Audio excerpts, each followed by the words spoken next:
কুশি কাটার ম্যাট, উলের ম্যাট, চটের বস্তার ম্যাট অথবা প্লাস্টিক, এমনকি বিভিন্ন ধরনের ম্যাট দেখলেন, কিন্তু কখনো কি দেখেছেন কাপড়ের তৈরি ম্যাট?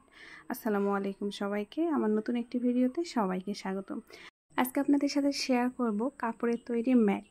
এখানে ভয়েল কাপড় 2 পার্ট অবশ্য, কারণ উপরের পাটে যেটা করেছি যাতে নিচের পাটে সেটা দেখা না যায়, সেজন্য নিচের পাটে আরেকটা কাপড় ব্যবহার করেছি।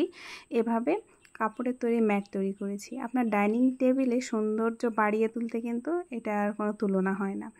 আর এটা সব সময়ের জন্য আপনারা ধুইতে পারবেন, যে কোনোভাবে আপনারা ব্যবহার করতে পারবেন, সমস্যা নাই।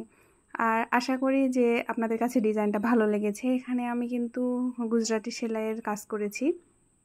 তো এই ছিল আমার 6টা ম্যাটের ডিজাইন, একই রকম ম্যাটের ডিজাইন এবং সাইজ একই রকম ছিল।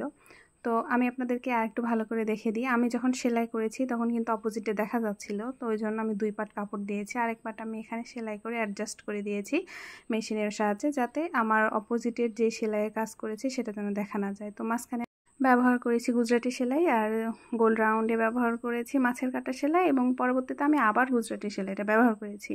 তো এই ডিজাইনটা কেমন লেগেছে অবশ্যই কমেন্ট করে জানাবেন। আর একটা কথা, সেটা হচ্ছে কালার কম্বিনেশনটা আপনাদের কাছে কেমন লেগেছে সেটাও কিন্তু জানাবেন। দেখেন, সবসময় আমরা ভাবি লালের মধ্যে যদি সাদা সবুজ দেওয়া হয় তাহলে হয়তো বা ফুটে ওঠে, কিন্তু না, লালের মাঝখানে কিন্তু হলুদটাই বেশিরভাগ ফুটে ওঠে। দেখেন, অনেক দূর থেকেও কিন্তু কাজটা সঠিকভাবে চেনা যাচ্ছে।